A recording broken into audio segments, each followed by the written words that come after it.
Looking forward to next week. Obviously, we're going to play a divisional rival, Cleveland Browns, coming to our stadium. The start of the division season, and very important game. So very much focused on that, and we're looking forward to playing it. We're looking forward to the preparation of it, which begins today, and that's where we're at. So what questions do you have? John, we obviously touched on the analytics part yesterday. I don't think people realize how much preparation goes into it. You know, I think some people think it's just, people just tell you numbers. I mean, can you maybe expound on the preparation that goes into getting that information? Yeah, a lot of work goes into it. There's a lot of time that goes into it. It's not just made up stuff. I think if you do your homework online even, and you pull up how football analytics work, you can dig up a lot of information. And if you're a reporter or if you're on the radio or something like that, I would think that would be part of your job to do that and to explain to the fans exactly what the math is and how it works and how much goes into it. It's not hidden. So a lot of studies have been done, and a lot of people use it. It's part of what we do. It's not all of what we do. I have a good understanding of the numbers and how it works. I have people in my ear that help with that as well, which is important. Not just with that, but with challenges and things like that. We're very organized in what we do, and we have a method and a process, and it's very, very, very detailed and well thought out. And I think I was pretty clear about it last night, but we're standing by our decisions. Our decisions gave us the best chance to win the game in that particular game. And these are not like league average choices. These are determined by this game and for this game specifically in that venue. Weather's even factored into it. There's a lot of factors that go into it that are mathematically calculated. And that's why we did it. It wasn't a field position game. It was a possession game. And making the most of each possession was what counted. And that's what we were attempting to do, and for the most part, we did a really good job of it. John, fundamentally, when you go for two when you're down 11 there, which conventionally speaking, coaches haven't done that in the past, is that really about trying to maximize win probability in regulation as opposed to playing for overtime, knowing you're already going to need 2 stops and then coin flip and needing another stop in overtime to win the game? No question. I mean, getting it to 9 gives you a much better chance of winning than taking it into overtime. And you still have a chance to do that with the second 2. And if for some reason they happen to kick a field goal or score a touchdown, it also enhances your odds. So while you may think getting to 10 is the thing to do, it's the thing to do if you want to go into overtime. It's not the thing to do if you want to win the game in regulation. And that's what we were trying to do.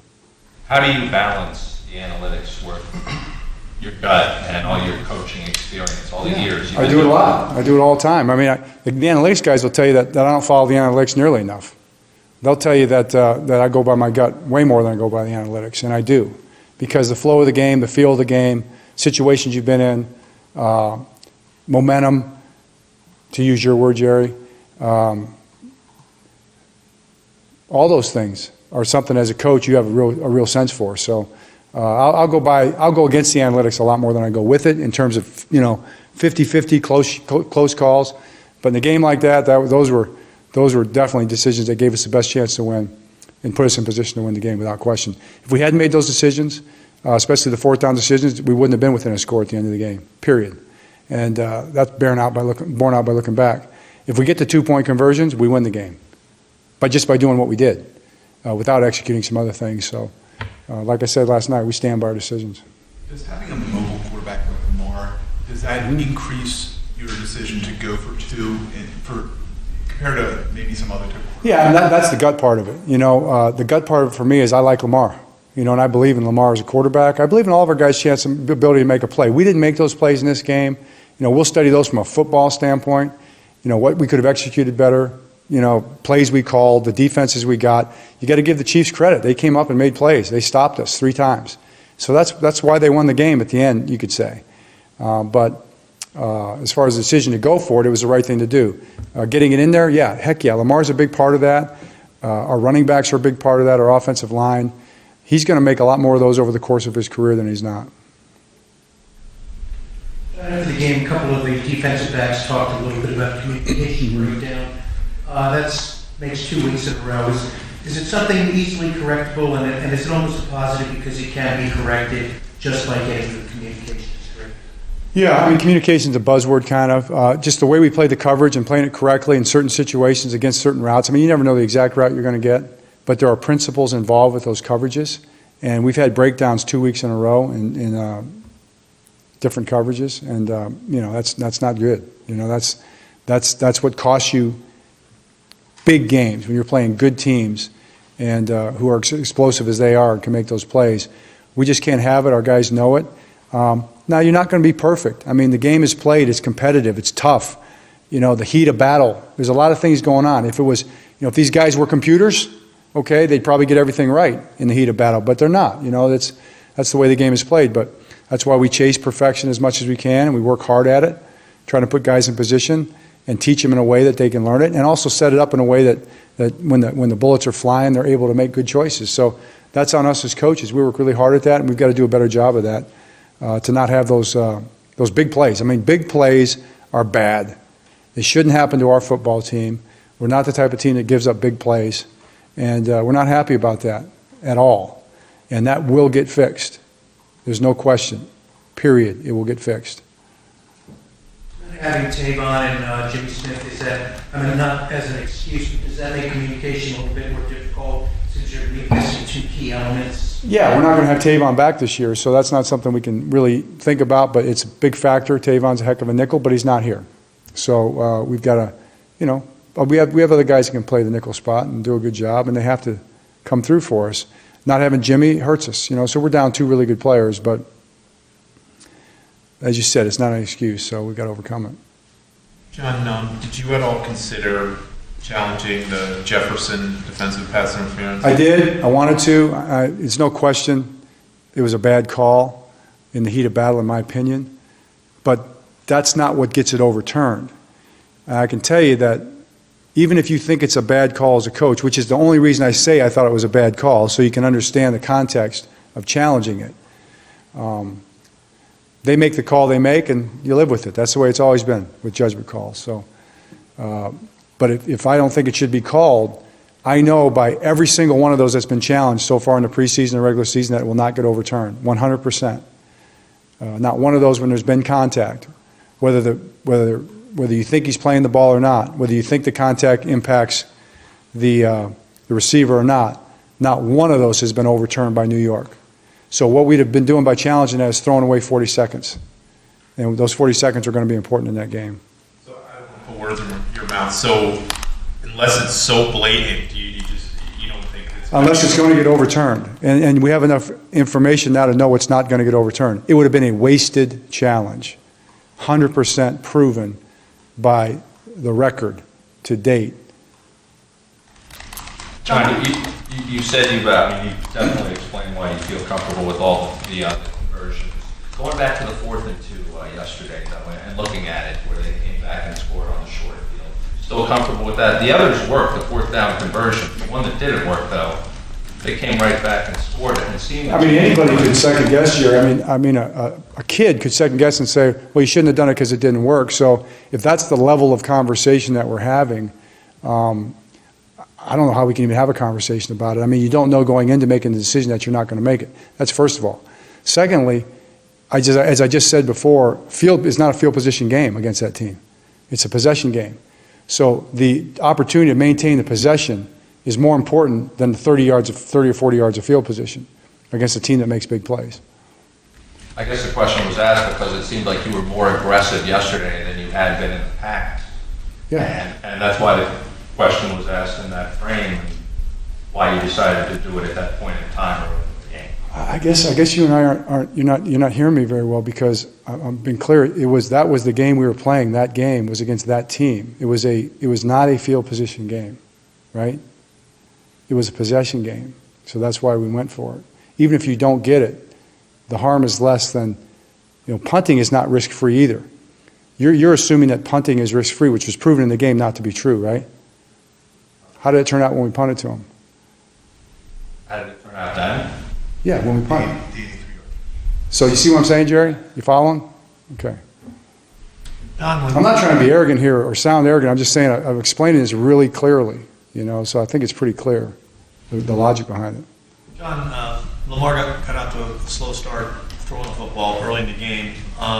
and they were doubling Marquise. Was that just a case of them really focusing on stopping that part of his game at that point? The downfield stuff? Yeah. Yeah, I think that was a big part of their plan to take away the downfield shots, and they did a good job of it. That was the way they played their coverages, they weren't going to let the ball get thrown over top. John, I think there were about 10 plays. Marlon Humphrey, it was at the end of the first half, was on the sideline when the defense was. He didn't have his helmet on. Was there a reason for him? Was there an injury reason or any other issue with him? It was a physical reason, yeah. John, that's obviously a difficult offense for linebackers to account for backs coming out of the backfield, catching passes. Travis Kelce, of course. In general, what are you seeing from the young inside linebackers in coverage? Are guys being too aggressive? Is it, are they maybe not as sure of themselves as they need to be on certain plays? Well, I think, we've it's every different play is a little bit different, but we have not been great in man coverage all the time. We've had some really good moments, and we've had some not good moments. So we had one situation was a half roll pass in a certain zone coverage that we didn't get back to the spot where we want to be, and they hit Kelce over the middle one time. So it's different issues. We can be better there. We've had good moments, but not consistent enough. We talked a lot about the young pass rushers coming out of training camp.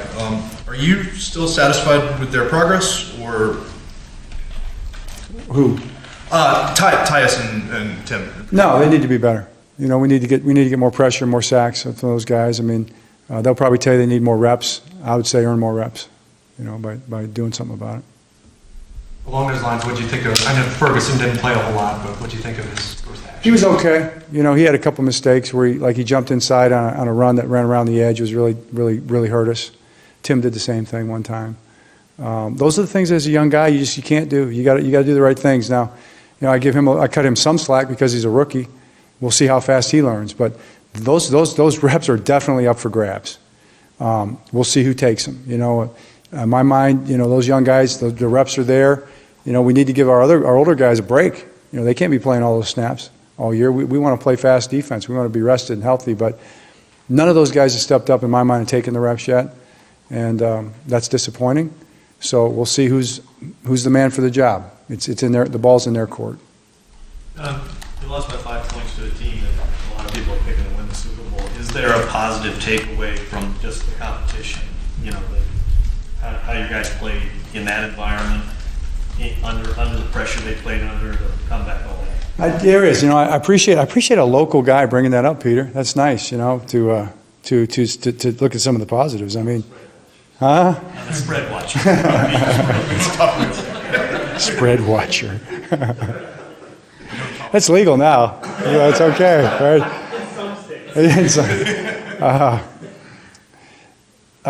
The thing about our team, and I've said this before, is I trust these guys. I really do, and I really believe in these guys as a group. It's a young group, and I love the way they play and the way they compete. And that's probably why I get a little. I'll defend them, And if some don't like that, some guys want to get on the radio and be snarky about it or whatever. What do we care? I believe in my guys. I believe in these guys. That they got big hearts. They got spirit. They fight. They compete. That's why the Ravens fans love this team. Can we play better? We will play better, and we'll learn a lot from that experience. That team's no better than us, but they played better than us. Okay, so let's get better. Let's play better. Let's coach better. Let's get ourselves to the point where we can go into a game like that and win. And we weren't good enough on Sunday based on the way we played. But we will be, because these guys aren't backing down. They're gonna come out every day, and they're gonna work, and they're gonna fight, and they're gonna compete. And it's a long season, and that's one game in a long season. And that's why I love these guys. John, I'm not trying to get you fined or anything, but is the I appreciate that. But there's a but. Was that call blown on the Boykin offensive PI because it was a backwards lateral, or did you guys see that as an accurate call? All I know is that there was not a camera angle that would have been overturned in New York. That's all I can tell you. When you watch it on film, you might say it looks like a backward lateral. It would have been nice if one of the officials had noticed that, but they didn't see it, and it's close. So I'm not criticizing them for it. but they call it the way they call it, and it wouldn't have been overturned, so you have to overcome it, and that's just the way it goes. That was a big play. The other one was the holding on Willie Snead, Will that be called that way on that play all season, consistently? No. I mean, that's just a fact. So you got to overcome it. And those are tough things. You like to see them called both ways. That's what you're looking for. You like to see consistency as a coach. Moving away from the particulars of yesterday's game, you guys are you're honoring Coach Belichick this week, and he's spoken very warmly of the way that you've treated him when he's come back in the building. Was that a conscious choice that you made when he started to come here, or did you just kind of find an easier rapport with him when he started coming? Well, it's not hard. I mean, he's a really good person. Coach Belichick is an iconic Raven. I mean, that's just the way it is. He had tremendous success here. He was the guy that kind of framed the Ravens early on in the tenure of this franchise. So I respected him when I was an assistant coach and he was a head coach, and had admired him, and really liked his style, and knew him a little bit because Andy and he were friends, so I got to know him a little bit, and he always treated me really well. And then, amazingly, when we had the opportunity to get hired here and be the coach of the Ravens, he was just as gracious as you could ever expect, and I just think that says so much about him, his family, who he is, his character, and to treat me the way he did, as the next coach, when it's, I'm sure, obviously, when you get let go after having the success, they whatever, those things just happen. And that's the way it works in the National Football League. For him to have the class that he had and treat me and my family the way he did and say the things that he did, of course, I'm forever grateful, and I just think it speaks very highly of who he is and what this organization is all about. I think it says a lot about Steve and a lot about the organization that he's going into the Ring of Honor. It's the right thing. And, this is just a first-class place with really, really first-class people, and I know that the fans in Baltimore understand that. And this Sunday, Coach Belichick going into the Ring of Honor, puts a real stamp on that. And he's earned it and he deserves it, and it'll be an honor to, clap for him when he goes in. Over the next 3 weeks, finally all division games for the next 3.